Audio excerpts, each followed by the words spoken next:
Good evening. Welcome to everybody here tonight. And I'm absolutely thrilled that we're joined tonight by Chris van Tulleken, who is looking at dawn in Australia. And you can see the amazing purple lavender coloured sky spreading out behind you. Chris, thank you so much for getting up so early and for joining us for what will be a wonderfully memorable hour. And thank you all, everybody at 5 by 15 for being here. I first of all, Chris and I are going to discuss various conflicts of interest to do with the government and the food industry. I will declare my conflict of industry, which is that Chris is a friend. I've worked with him. I've been involved in food politics for ages, and I can tell you, in the food politics world, Chris is the top hero because he wrote a book which I suspect many of you have read. That's why you're here. This amazing book, which has really blasted through a lot of fog and confusion about what we eat and why what we eat is making us so sick.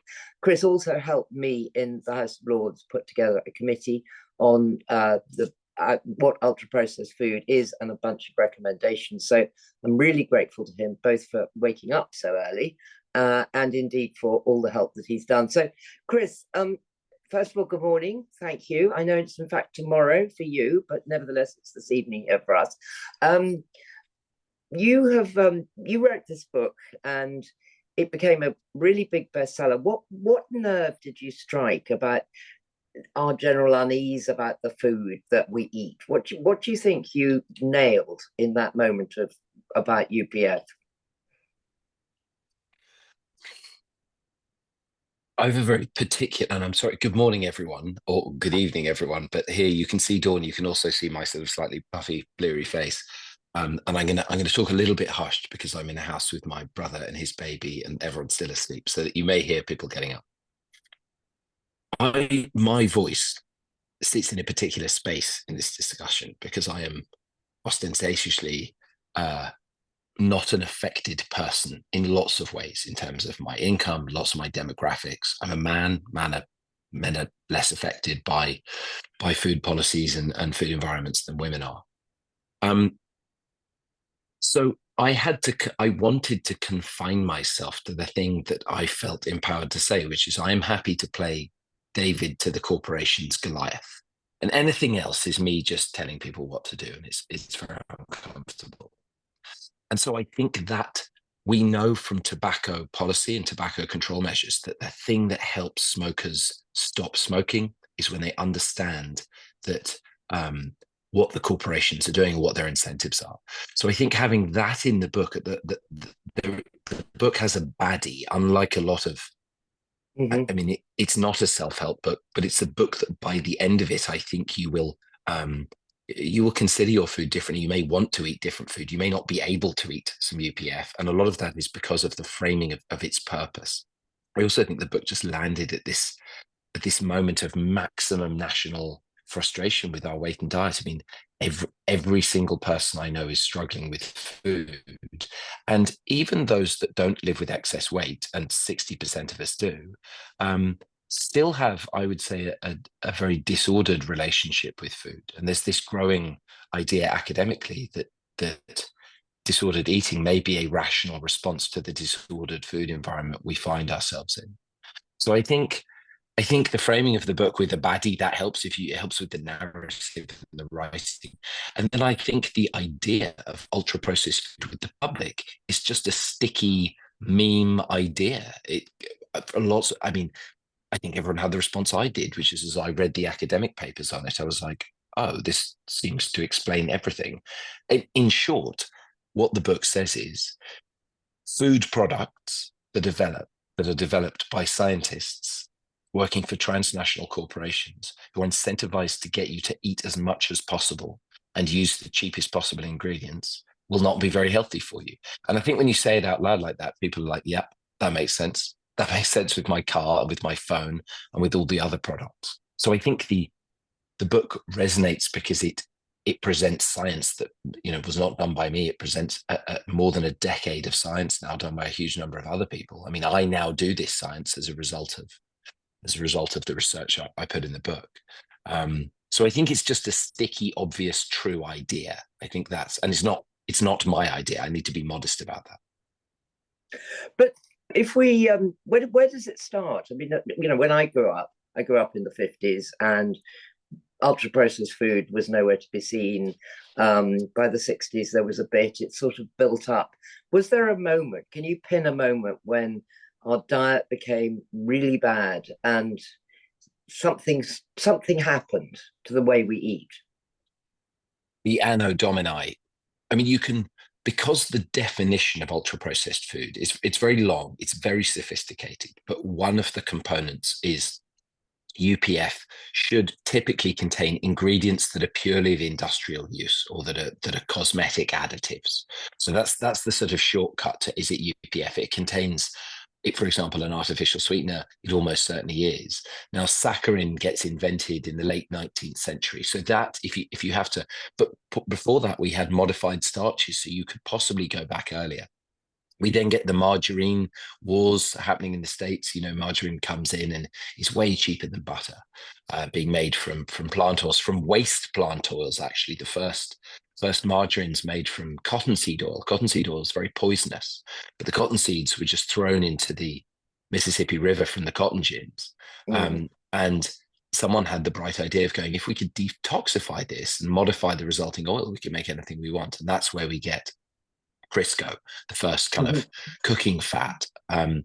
So, but there's a sort of low level of it until the 70s, and it's post-war. Women have entered the workforce. We have the invention of the microwave, the home cooking, the rise of the middle classes. There are lots of things that are sort of like good that come together, but the purpose was not to do good with any of it. The purpose was, we saw that the rise of oligopolies, both in terms of growing food and manufacturing food.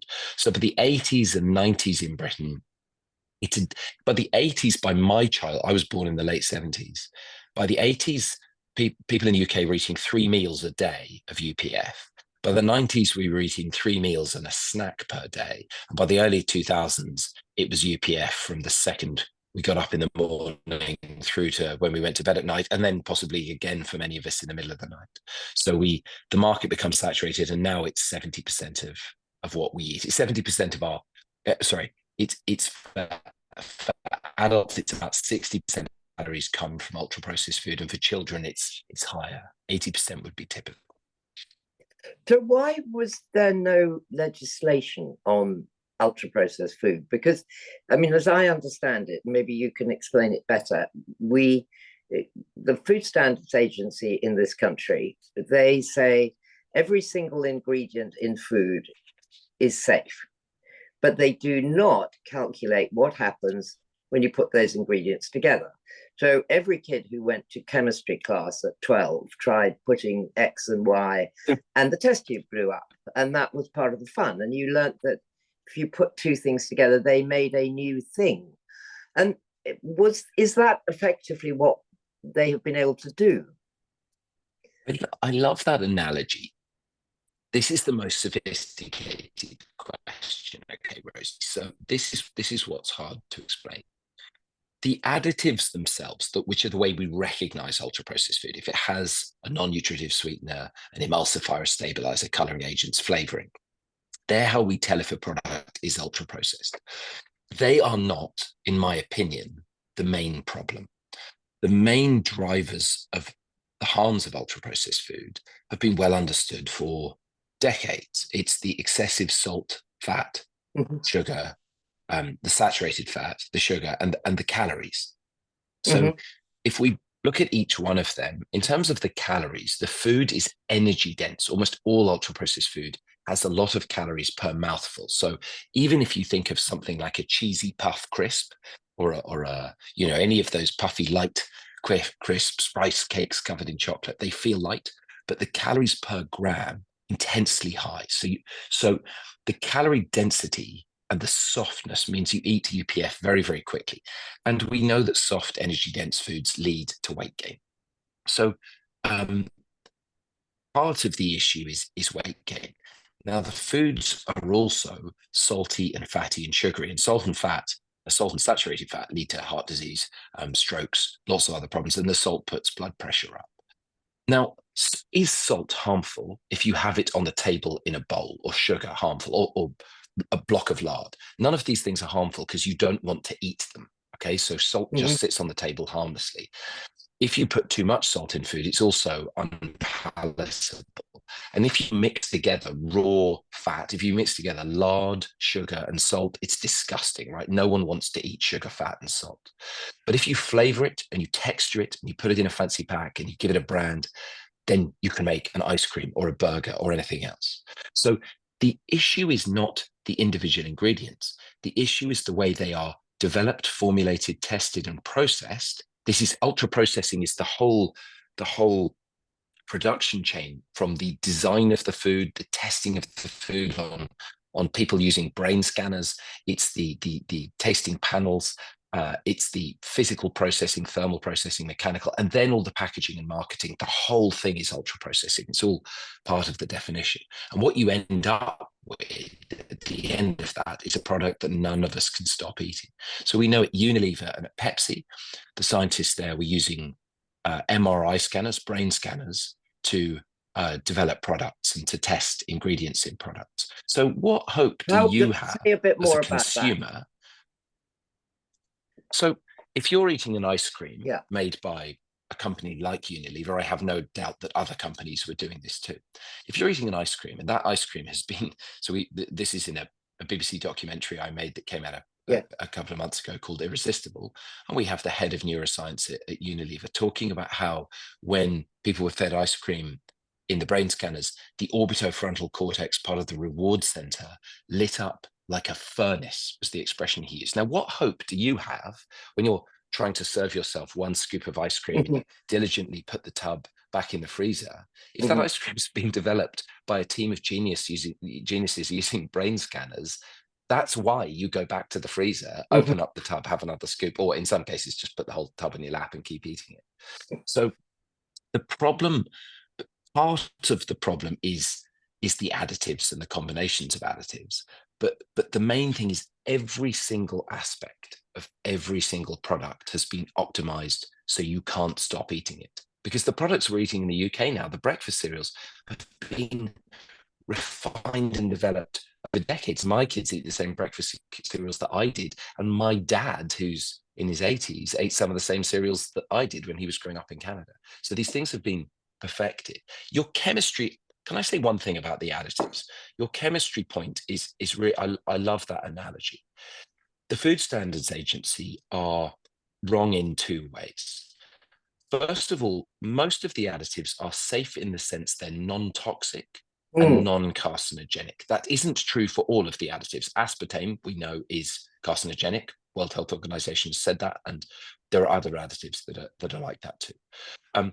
But the additives are not tested. None of our additives are tested for their effects on inflammation, on metabolic health, or on long-term health. So if you look in Food Standards Agency or European Food Safety Agency, if you look in their reports over many decades about food additives, they never ever mention obesity. So if emulsifiers, for example, drive weight gain, we don't know about it because we've never studied it. We have emerging science that the emulsifiers, the non-nutritive sweeteners, some of the gums and modified starches do physical harm to rats and humans.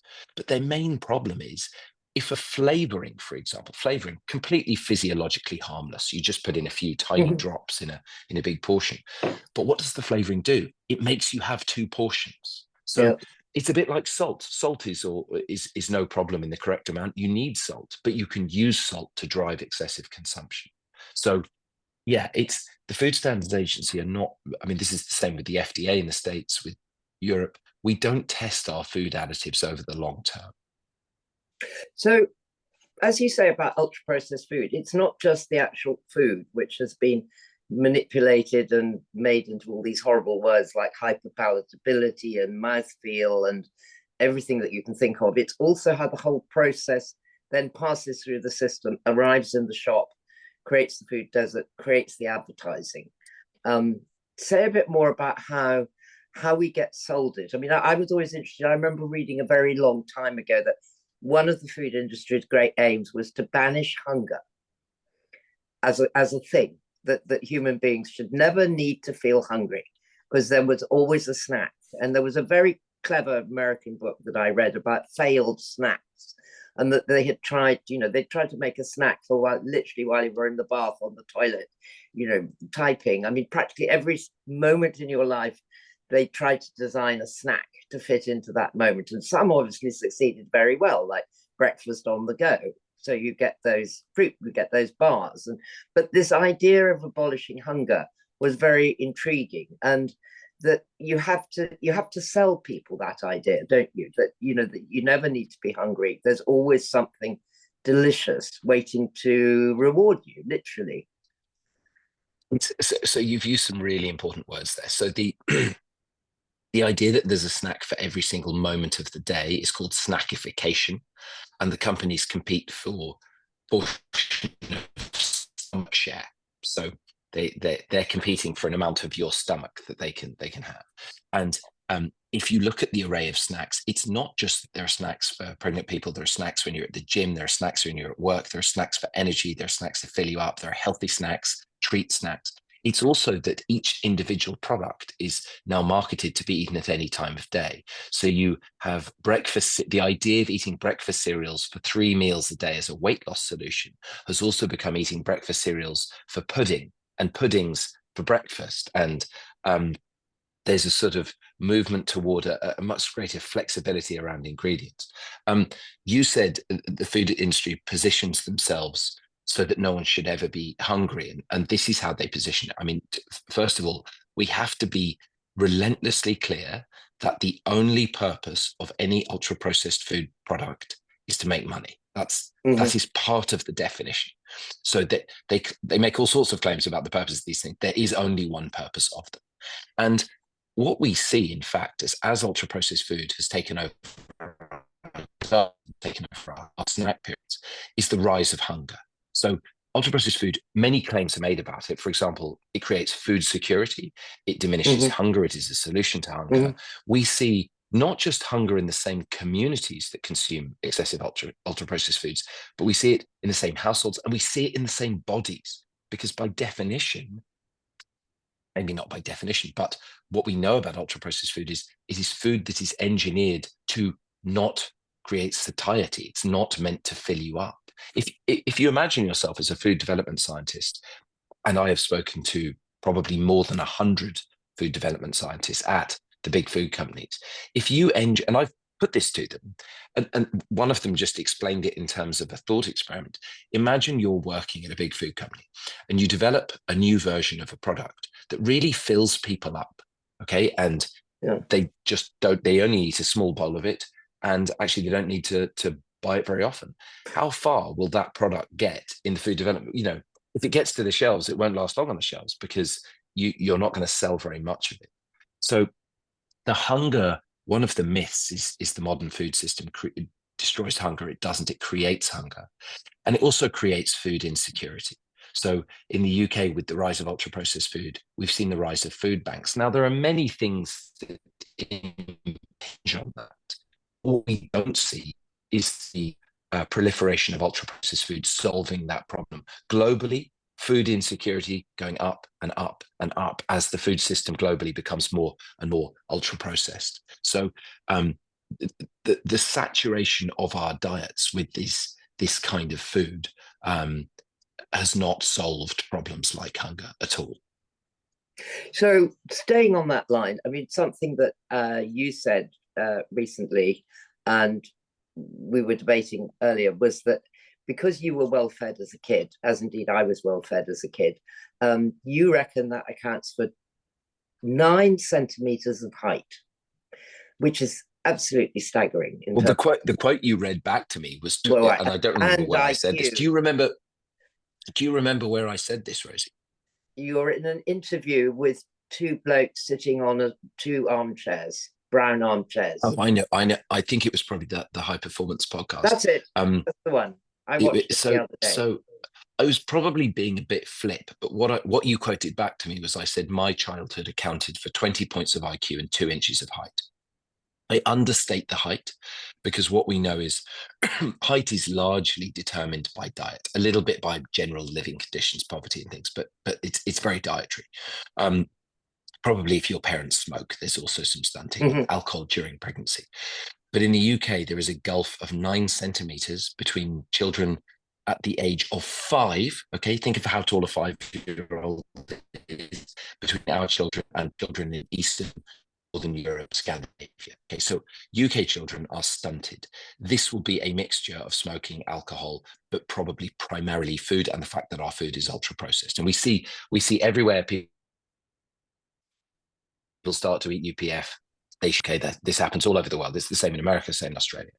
IQ has a greater sort of density of causes. There's, IQ has very little to do with your genetics. It's to do with the household you grow up in. But it is. My point was, it is profoundly unfair that simply because I'm born into this household with these two wonderful parents who had good incomes and who happened to also buy a house in London at a moment where houses were very cheap, and that house has out-earned everyone in the family. These things are deeply unfair, and I'm very aware of this with my patients. So I run a clinic for asylum seekers and refugees, migrants. I'm an infection doctor, so my patients are primarily extremely disadvantaged. They are many of them don't have homes at all. They're injecting drug users. They would all love to eat better, and I will say to them, why don't you eat this stuff? Because they're all living with diet-related disease, and they're like, how am I going to go and buy fresh fruit and veg? And so I see increasingly, over the last decade, I've seen the world of food through their eyes. It's not just that they are predated on in terms of the marketing of the foods, but they're simply unable to afford good food. So to be price insensitive to food, you have to not just be middle class in the UK, you really have to be rich. You have to be incredibly wealthy. You have to not mind, if you've got a few kids, you have to not mind spending hundreds of pounds per week on food to eat the way that I grew up and the way that you grew up. So what you mentioned, obviously the stunting, the loss of height, potential brain development, but we're now learning, it seems every day I read something new about what this food, this fuel, is doing to our bodies, from depression, anxiety, different mental illnesses, such a big range of physical illnesses. What are the things that, it's so enormous that you just think, could you talk a little bit about how enormous it is? And then I think we need to move on to, how have they got away with it? So I think the way I want to frame this is, this is a discourse now. So this is an argument, because I can present all the evidence, but people watching this will be very aware of the counter argument. So in science, especially in epidemiology, where we study population health, we have criteria where we try and go, are we sure that cigarettes cause cancer? Because it could be possible that people who smoke cigarettes drink a lot, live in poverty, and use a lot of matches. Maybe it's the matches causing the cancer. And so this is a big problem with ultra-processed food, is people who eat poor diets also smoke, drink, live in poverty. None of this is their fault. This is what the world forces them to do and predates on them. So we obviously, epidemiologists, scientists, I do epidemiology, my research group at UCL does it. We're very aware of this problem. And so what we have to ask is, do we have a number of studies that follow people over time that show a dose-dependent relationship, where if you eat more, so first of all, you have to not have the problem, then be exposed to the, not have the health problem, then be exposed to the food or the cigarettes or the alcohol, and then develop the health problem. There has to be a dose-response curve. We have to see it happen in different populations, in different locations. We have to follow people forward over time. We have to adjust for all the possible confounders. Then we need experimental evidence. And it needs to be plausible. Ultra-processed food as a cause of population ill health has more than satisfied the criteria for causality. So if we look at the epidemiological evidence, the kind of evidence that we were very happy proved that smoking caused lung cancer, we now have I've lost count. The last time we looked, it was about 80 what we call prospective cohort studies that showed very clear links, even after all the adjustments for income and alcohol and smoking, very clear links to many poor dietary poor health outcomes. So we now have not just these studies, we have 32 systematic reviews or meta-analyses. So the analyses of the analyses linking ultra-processed foods to anxiety, depression, dementia, cancers, inflammatory bowel disease, weight gain and obesity, obviously cardiovascular disease, cerebrovascular disease, and early death from all causes, amongst others, also kidney disease, non-alcoholic fatty liver disease. I can go on and on. But most importantly, we have experimental evidence. So we have experimental evidence about the properties of ultra-processed food going back to the 90s, right? We've done all these experiments on rats and people. We know the properties of the food. This should be no surprise that it causes the harms. And it's very plausible. Again, I'll say what I said at the beginning. If you said we're going to make food using the cheapest possible ingredients, marketed aggressively to vulnerable people, and we're going to formulate the food to be consumed to excess, would we not expect it to harm people? It's like, yeah, how could food engineered for profit not drive weight gain? But because of the ingredients, it causes the other harms. So the thing that industry say is, yeah, but these are associations, not causations. That's false because it meets the criteria for causation. The other thing they say is, well, the harms are driven by salt, fat, and sugar. And they're absolutely right. So my group has done an analysis, which we've done in partnership with teams at the World Health Organization. And we can show that 99% of ultra-processed food is excessive salt, fat, sugar, and calories in terms of our UK dietary guidance. So this is crappy food, right? All of it, even the healthy breakfast cereals, the whole grain breads, the healthy yogurts with calcium in them. It's all got a crappy nutrient profile in terms of sugar, fat, salt, and calories. So even if the processing didn't make any difference, even if the flavoring, the coloring, the marketing, even if that stuff didn't make any difference, it would still be harmful. So the jury is in, right? There's no credible discussion about a dietary pattern high in UPF. There is some debate, fairly bad faith debate, about whether whole grain bread is as bad as chocolate. But the dietary pattern is the thing of interest if your diet is based on UPF, like it is in the UK. Okay, so can you stay close to the camera because you break up a bit? That's better. I'm so sorry. That's okay. So the second half of my question, which we need to get onto, as time is slipping, and you're so interesting. How do they get away with it? So now we get on to the conflict of interests and the stuff that happened after your book gets published. But let's just start with the way that they have manipulated politics, because it is about politics and it's about government's choices about what we eat. Yeah, I mean, the book is going to be read by people that don't need to read it, in terms of it's the people who can afford books and like to read books like this that are much less affected. So the book tries to make an argument for policy, and this is why you and I are friends, because you've been kind of absolutely instrumental in helping use the book as a policy lever and explaining to me how that works. Two things happened. I thought it would be fun to have my day in court with the food industry and stand up because I was telling the truth. And then an email arrived in summer 2023 from McDonald's. And I thought, oh, this is the first legal threat. And suddenly I realized it would not be fun to be in court with McDonald's. Their lawyers are better than my lawyers. I don't have any lawyers. So it turned out this wasn't a legal threat. It was an invitation to become, they wanted an ambassador on food and nutrition. They wanted to fly me to Chicago and meet their board. And this then kept happening. Almost all of the major food companies and supermarkets showered me with money. So £20,000 for an hour Zoom meeting. For me, I'm an infection doctor. I do private medicine. I do some testing. I don't have. You stay close. Lots of money. So these were. Oh, sorry. Can you hear me all right like this? Yeah, if you're close, yes. Can you hear me all right? Well, no, that's going a bit funny. Let's do this. Is it the internet? Hold on. Is it the picture?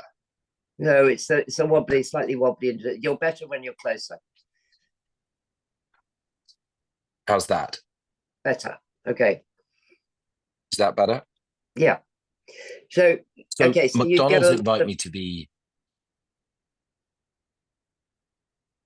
McDonald's, and the second thing that happened, so that they shower me with money. I said no to all of it, and then the people paid by the food industry start attacking me. So it's industry-funded academics, funded by Pepsi, Mars, McDonald's, Coke, and the big funded institutions. So the Science Media Center, who are funded by Nestle, Procter and Gamble's, and a big food consortium, the British Nutrition Foundation, and their scientists. So they're very clever. They don't Nestle aren't going to go toe to toe with me, but they are happy to pay some. I mean, I shouldn't say Nestle, but one of the big food companies. They're happy to pay a scientist so that the scientist is the face of the debate. And so then a lot of the root of the problem is these conflicts of interest. It's scientists who are conflicted. They're claiming to have an interest in public health, but they have relationships with companies like and including Coca-Cola. And I don't think you can credibly claim, whether you're a charity or an academic, to be interested in human health and have a financial relationship with Coca-Cola. That's not possible, I don't think. And maybe I'll get in trouble saying this. I don't think the Coca-Cola Corporation could make a credible argument that they don't create health harms. I think they whether they intend to or not, I don't know. But Coke make harmful products that everyone knows are harmful, yes. I mean, I and the agree. other soft drink companies do as well. Yeah, they all do. I mean, I remember when I ran the London Food Board, getting a call from one borough saying that they had a zero sports budget, but Coca-Cola wanted to sponsor the building of a new playground. And what should they do? And you do feel like, it's a rock and a hard place. And I think, in fact, Coca-Cola did go ahead and build this sports ground. I But mean, when you see Coke this sponsored the influence. Olympics, yeah, Coke sponsored the Olympics. So how can school sports teams, how can Yeah. local sports events, how can they say no when they're like, well, the Olympics do it? I Well, mean, what are we meant to do? It well, seems totally reasonable. well, we had the same when the Olympics came to London, and we all thought, well, we can get interesting food inside the Olympic Park. But in fact, you find out only Coca-Cola, only McDonald's, and in fact, even the water had to be provided through Coca-Cola. So there was nothing that you put into your mouth that didn't come from those two giant corporations, and that is to represent the peak of health and supreme physical performance. So you can see Yeah. what we're up against. I mean, I have a particular bête noire about the advertising of sports and rugby and sports energy drinks, which again, I mean, really attack children. I mean, they have no benefit. They, in my opinion, as a nutrition expert, these drinks only do harm. They do no good whatsoever. They're not hydrating. They just rot your teeth, destroy your metabolic health, all of them. So conflicts are the engine, right? If the CEO of one of the major transnational food corporations stands up in public and says, "Oh, food is healthy," no one believes them. I mean, everyone knows it's not healthy. Coca-Cola and other companies like this, they get their license by paying academics, and they don't just fund the odd study. So in the case of Coca-Cola, I talk in the book about Coca-Cola funded an entire network of academics. They funded an energy balance institute to promote the idea that you can burn off through physical activity excessive calories that you consume. And I think one of the most interesting bits of the book for me is that when I started writing the book, I was like, well, probably some of the problem of obesity is to do with inactivity. And by the time I finished the book, I'm like, no, 90 to 95% of population obesity is food. Inactivity has very little to do with it. The idea comes almost entirely from the soft drinks industry. So the conflicts are the problem. And the only people who've pushed back at me, the only institutions who pushed back at me, been the conflicted institutions, charities that came to care about food, but take money from the food industry. So so you and I have worked together on an event hosted by the British Medical Journal, the World Health Organization, the Royal College of Physicians, and we brought tobacco, food, alcohol into one room. And those three institutions, this isn't just me saying it, said, no, it's the same these are all the same problem. All of these industries, gambling is the same. They pay academics, they fund research that creates confusion, they affect policy, they lobby in particular ways. It's all the same problem. And we need to start seeing food, alcohol, gambling as being under the same umbrella as tobacco. Tobacco, cigarettes, they're not exceptional products. Food acts in the same way. And we have, in particular in this country, a body called the SACN, the Science Advisory Commission on Nutrition, which became a big subject of the report that we did in the House of Lords, when we were brought evidence that of the 16 members, 14 roughly had financial links directly or indirectly. And it can be relatively indirect. I mean, that a research project has been funded by something, but nevertheless, there was money involved. And that these were the scientists that were promoting the policy. And on the committee, we had someone who, as you know, Chris, did indeed take a great deal of money from Marks and Spencer's, or money from Marks and Spencer's. And he pushed back really hard against including this information about SACN. So it was very good for us that the British Medical Journal. Really?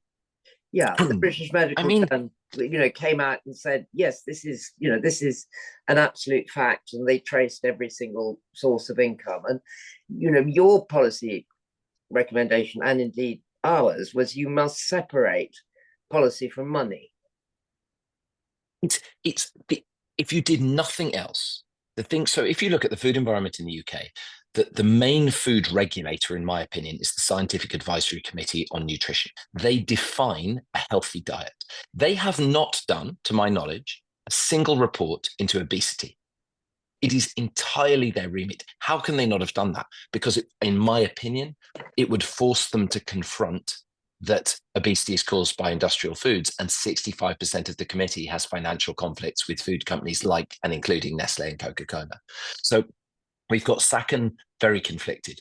We've got the Science Media Centre, who promote the science to the press, funded by the food industry. We've got the British Nutrition Foundation, the largest food charity. Their Healthy Eating Week last year was 2 years ago, was sponsored by Coca-Cola.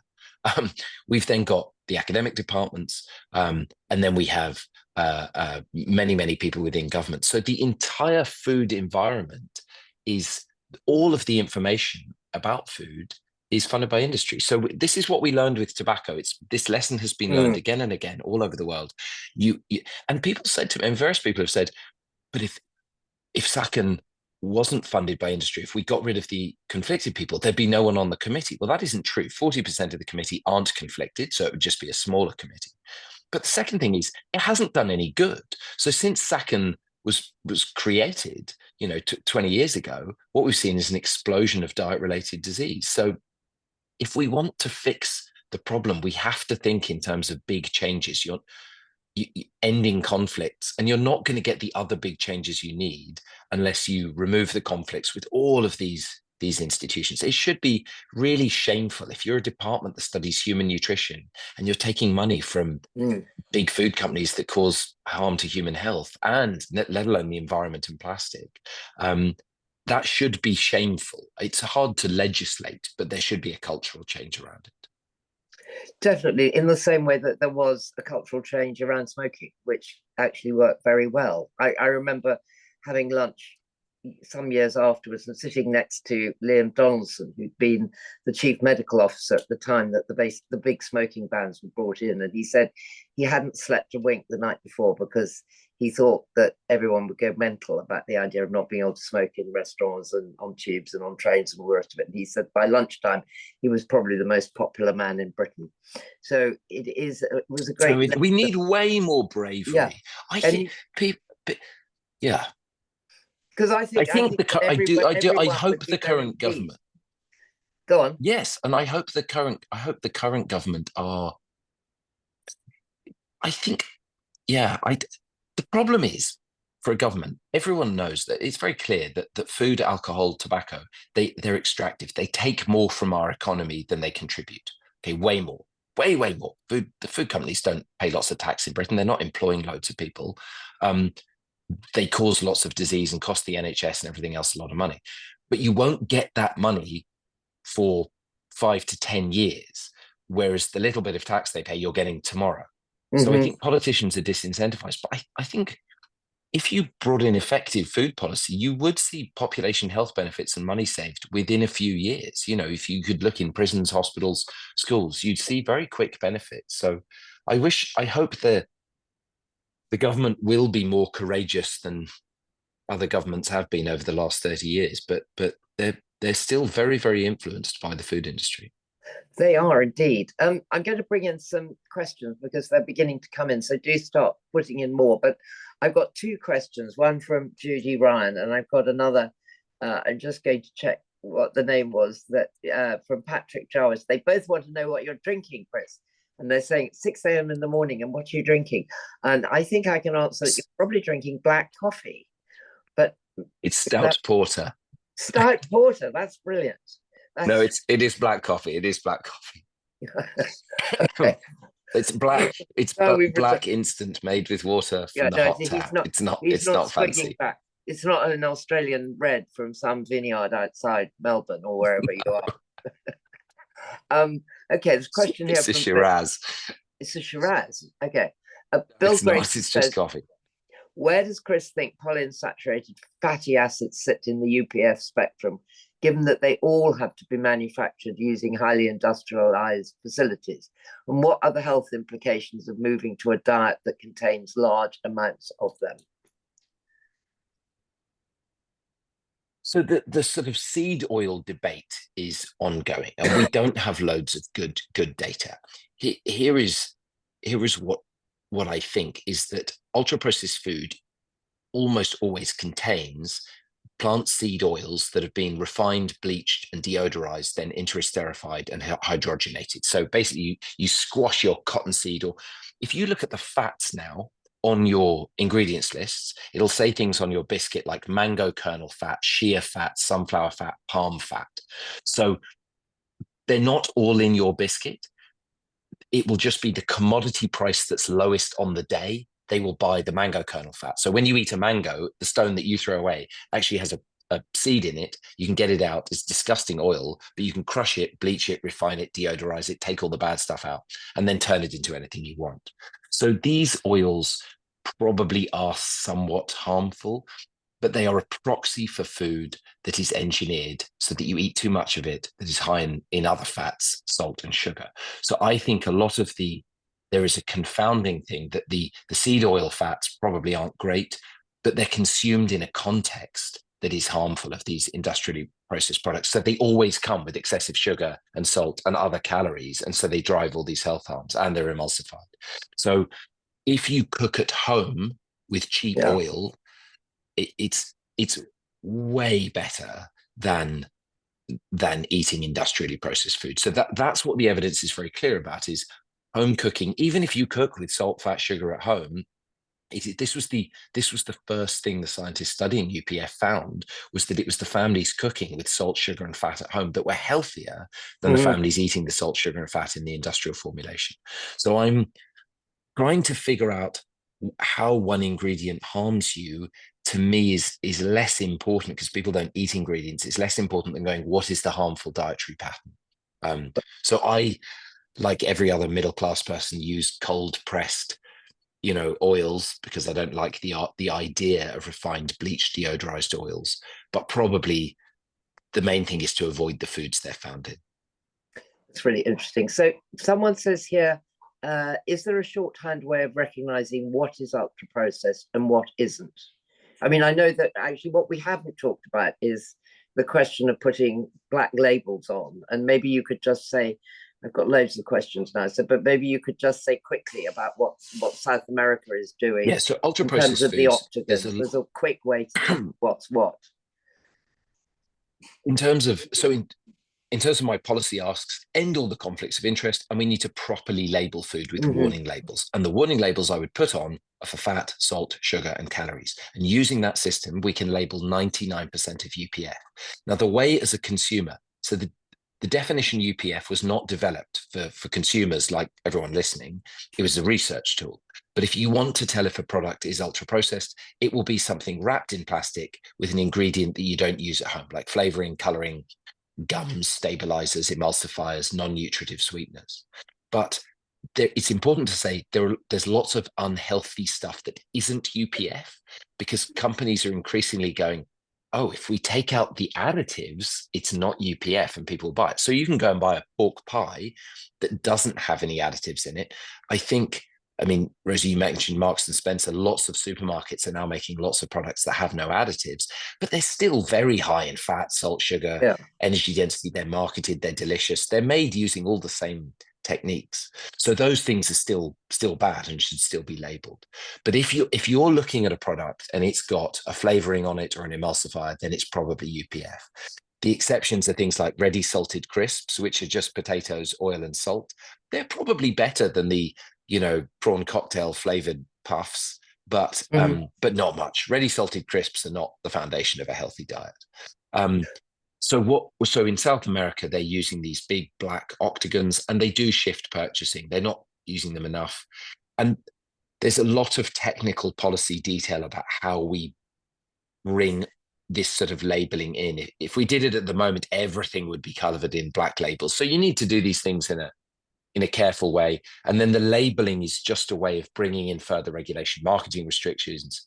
And I've been very slow on tax, but in the end, we have to tax the worst food. I mean, this food is cheap when you buy it. It's terribly expensive later on. And we all pick up the bill. I mean, obesity costs us £100 billion a year alone. So, the worst stuff does have to be taxed. And I think everyone sensible agrees on that. Okay, so this is a good question, actually. It also picks up with South America in the sense of the NOVA classifications, which maybe you can speedily explain. David Mallows says, what is the difference between processed food and ultra-processed food, i.e. bacon when I was a young man and bacon today? I'm not sure that the bacon is different, but bacon fits. Okay. No, it's a great question. It's a very, very good question. It's a great... Also, as far as I understand, the food industry has really capitalized on this by kind of making the situation very muddy. What they want, and the tobacco industry figured this out, what they want is confusion. So that in many of the statements released by, and I think I'm going to name the British Nutrition Foundation here. I think I could get you quotes where they conflate processing and ultra processing. And they say, oh, processing's been done for a long time. Humans must process our food. Without food processing, we die. We have to cook it. We have to chop it. We have to do lots of other things and preserve it. Food processing is ancient, and low-level obesity is also ancient. So we have been able to make delicious food that older people eat to excess and can gain weight for a very long time, since antiquity. But population obesity, where more than 1% of the population lives with obesity, that is almost all caused by industrially processed food. Now, there are certain merely, and so UPF is the stuff with the additives that can only be made by industry. So if your pork pie contains an emulsifier, we call it an ultra-processed food. It's possible to have very unhealthy, merely processed food. But if you were to get rid of all UPF from your diet, and really I'm going to be absolutely strict about this, get rid of all the UPF, it would actually become really hard to find the unhealthy food. You could cook bacon as an example of whether we call it UPF because it's got nitrates and nitrites in it, that's sort of up for debate. Everyone knows that processed meats are not healthy. They're very high in salt. They're very high in and the preservatives do cause problems. So the UPF academic community, none of us are saying ultra processed food is the only problem, or that there is no unhealthy processed food. But UPF is the driver of the big public health problem. So the best example is a friend of mine, Barry Smith. He's a philosophy professor. He's in the book. He and I, after we worked together for a while, were like, we're going to stop eating UPF.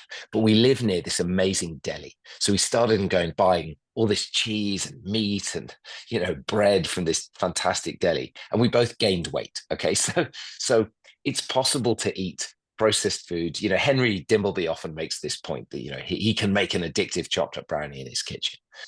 So yes, there is unhealthy processed food, but most of our calories come from the UPF, and it's the UPF that's really hard to stop eating, and that's the big problem.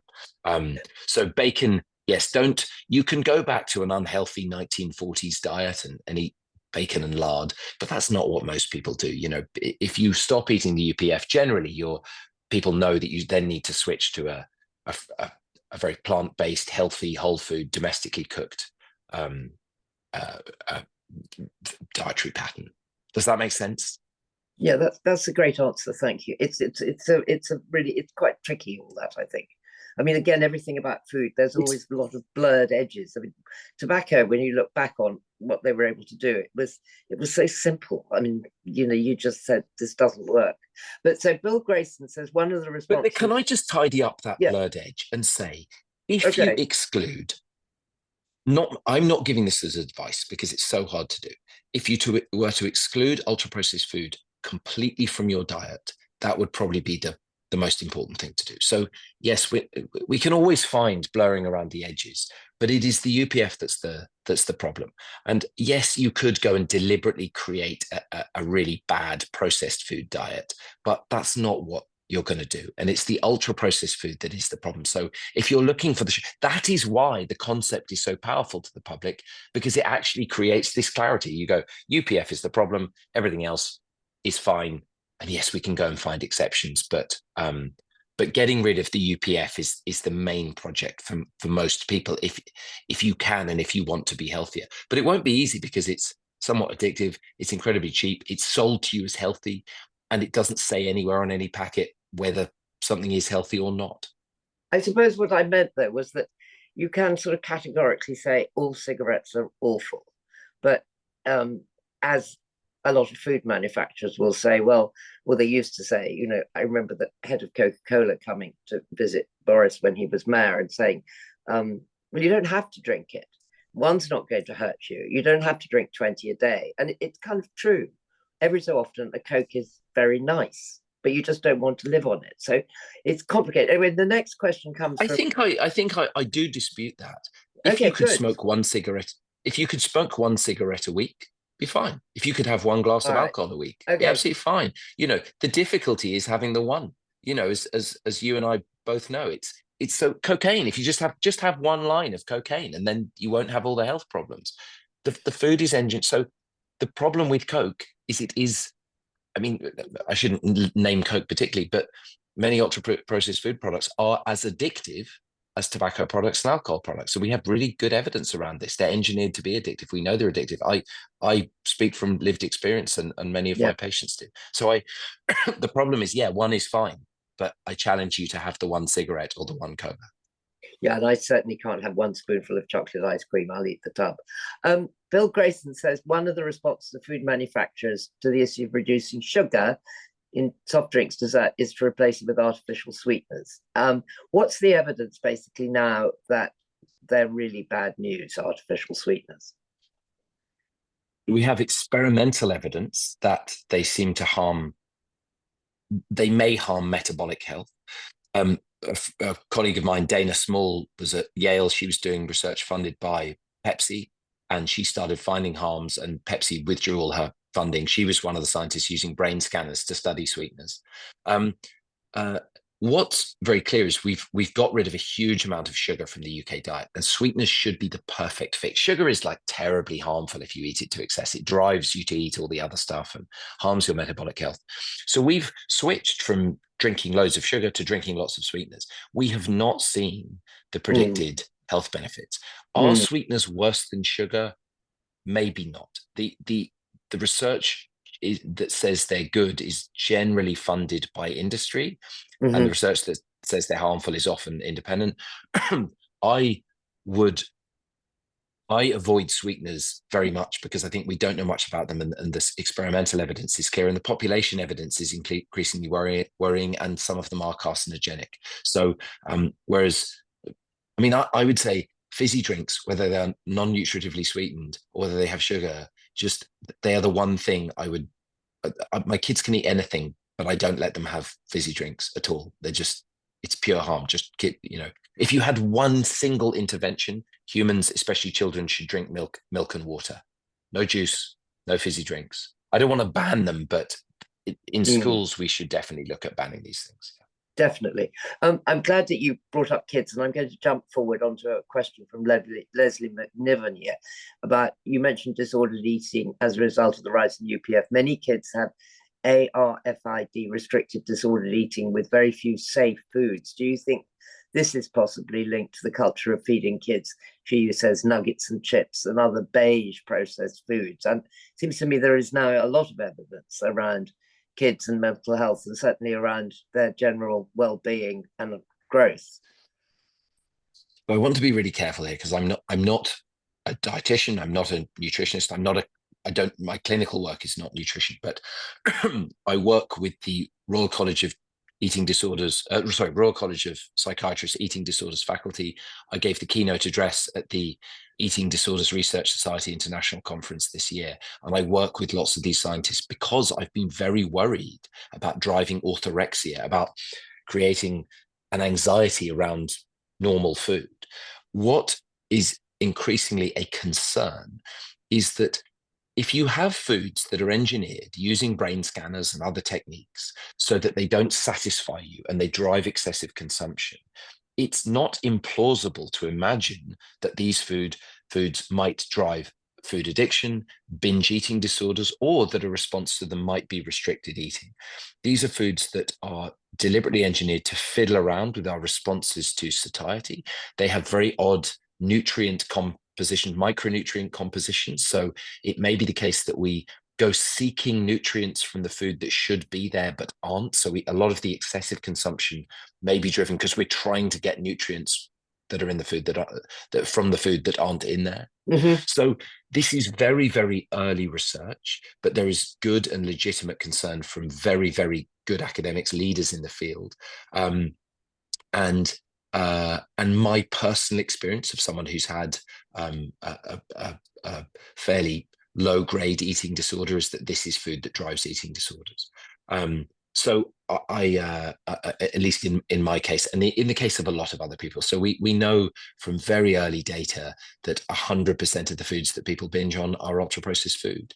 You don't bake generally. There's always an exception, but if you want to binge, you can't really make a brownie for 2 hours, go and buy the ingredients, make it, bake it, and then binge on it. That isn't how binging generally works. You binge on convenience food. So this is a vexed area. My ambition with the book, my academic work, my broadcasting is to reduce shame, stigma, eating disorders, all the problems of the food system. So I'm very aware. I do create stigma, I'm sure, even though I work hard not to. So these are vexed issues, and I try and be alive to them. But I think there is a very real concern that a lot of disordered eating is caused by foods that are engineered to interact with our bodies in very odd ways. So I'm going to come to, there are loads more questions that we haven't got. Can I say one? Can I add? Yes, can I add an I'm going appendix to come to to a last question. But yeah, go on, say whatever you want. Yeah. There are many causes of disordered eating. There are many forms of disordered eating. It will not all be UPF, and I'm very aware of that. But I think there is legitimate concern around this, and there's a lot more work being done by people who know more about it than me. Okay. The last question I'm going to take those from Rod Everett, which is about the ultra processing removes the microbiome of the original plant, which reduces nutritional quality, and the damage to our own microbiomes, which we haven't yet mentioned. I know that's an enormous question, but UPF is clearly really bad for our gut. So our microbiome is the friendly bacteria that live in the colon. They are nourished by feeding them fiber from whole grains, from plants, from vegetables that we eat. They eat the fiber and they poop out little molecules that are good for us. Feeding those bugs inside us strange molecules, the stabilizers, the gums that they've never encountered before. We don't understand very much about what it does. It's probably not good. The emulsifiers scrub out the gut in simple terms. They're like detergents. They just wash out your microbiome and thin the mucus. So we have loads of evidence that additives and properties of UPF feed odd bugs inside us, cause inflammation. We've done studies in rats, we've got studies in humans. And then we see the epidemiological evidence that we see a rise in liver disease and inflammatory bowel disease when you consume this dietary pattern, both of which could be caused by alterations in the microbiome. We know so little about any of this, but this is food that lacks all the good stuff and has lots of harmful stuff. And so, but the microbiome is very hard to study. We don't have good assays. There's not a lot of great science around this. A lot of the science now is being done by companies with very big commercial interests. You know, you send off a sample of your poop and they claim to be able to predict lots of things about your health. So yes, the microbiome is almost certainly one of the engines of the problem. But what we know about the microbiome is if you eat whole and minimally processed food and food you cook at home, that's all you got to do to look after your microbiome. It's not a complex project. It's like eat fruit, veg, whole grains. But eating weird fiber extracts back added to your ultra-processed food. So there's a lot of now adding things like citrus fiber. Sounds healthy. It's just extracted from the peel, from like when you tin an orange. You know, it's not a fiber that you would normally eat. Whether that's good for us or not, I think is disputable. So yes, once again, I come back to going, you have to regulate the harmful food and create a society where people can afford healthy food. People have the time to cook it. You know, the poverty is, I mean, you know this better than anyone. Poverty is the driver here, but that's true for smoking, alcohol, for everything. Poverty just drives all these harms. Fix poverty, most of it goes away, but you can't wait to fix poverty, however achievable that might be. You can't wait to fix poverty before you start to regulate the food companies. And that is the core message of this book, right? This is not about regulating food products. It's about limiting corporate power and corporate influence over our lives. We live in a democracy, but companies get a much bigger share of the vote than we do. And so there is this is an argument that should appeal to those on the political left and the political right. Monopolies and oligopolies are bad for everyone. And that's what we see in the food environment and lots of other, you know, it's what we see in alcohol, gambling, tobacco, automotive industry, fossil fuels. The forces that drive it are the same. And we need much stronger government, a more robust government to limit the effect of corporations over our health.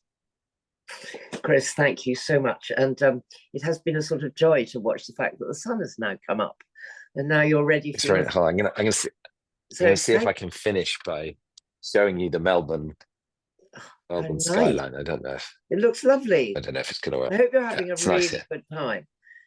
I hope you've got It's so nice speaking to you, Rosie. And these were brilliant questions for everyone. So I really appreciate doing this. Thank you, everybody, very, very much. And if you haven't read Chris's book, it's out in paperback, presumably now, is it?